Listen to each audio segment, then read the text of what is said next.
আজকে নতুন চাঁদ দেখা নিয়ে দুটি কথা বলবো। আমরা যখন ছোট ছিলাম শৈশবকালে, তখন আমাদের যেনারা বড় ছিলেন তেনারা আমাদের সকলকেই আসরের পর থেকে একত্রিত করতেন যে আজকে মাগরিবের পরে চাঁদ দেখতে হবে। সবাই মিলে একসাথে আমরা মাগরিবের সালাত আদায় করার পর গ্রামের যে স্থানটা সব থেকে উঁচু হতো বা যেখান থেকে চাঁদ দেখতে পাওয়া যেত সেখানে আমরা যেতাম এবং চাঁদ দেখতাম। আর যিনি আমাদের বড় হতেন তিনি আমাদেরকে চাঁদ দেখার দোয়া পড়ে শিখাতেন এবং আমরা সকলেই চাঁদ দেখার দোয়া পড়তাম। কিন্তু এখন আমরা চাঁদ দেখার দোয়া পড়ি না, এখন আমরা চাঁদ দেখতেই যাই না, বরং ফেসবুকে হোয়াটসঅ্যাপে কিভাবে খবর আসবে, কিভাবে কার কাছ থেকে কোন বন্ধুর কাছ থেকে খবরটা পাবো এবং ফেসবুকে পোস্ট দিব, এই নিয়ে আমরা পড়ে থাকি। এটাই হচ্ছে একটা মৃত সুন্নাত। আমরা চাঁদ দেখি না আর চাঁদ দেখার দোয়াও পড়ি না।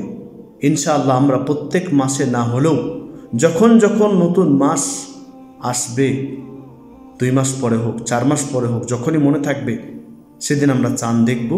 বিশেষ করে এখন ঈদের সময় আসবে বা রোজার চাঁদ দেখার জন্য বা ঈদের চাঁদ দেখার জন্য, এরকম নয় আবার যে শুধুমাত্র ঈদের চাঁদ দেখলে এই দোয়া পড়তে হয় বা ঈদুল আজহার জন্য আমরা চাঁদ দেখব তখনই পড়ব, রোজার জন্য চাঁদ দেখব তখনই পড়ব না। প্রত্যেক নতুন চাঁদ দেখা, প্রত্যেক মাসেই চাঁদ দেখতে পেরে এই দোয়া পড়তে হয়। প্রথমেই আল্লাহ তাআলার বড়ত্ব প্রকাশ করব আমরা আল্লাহু আকবার বলে, তারপরে আল্লাহুম্মা আহিল্লাহু আলাইনা বিল আমনি ওয়াল ঈমানি ওয়াস সালামাতি ওয়াল ইসলামি ওয়াত তাওফীক লিমা তুহিব্বু ওয়া তারদা রব্বি ওয়া রব্বুকাল্লাহ।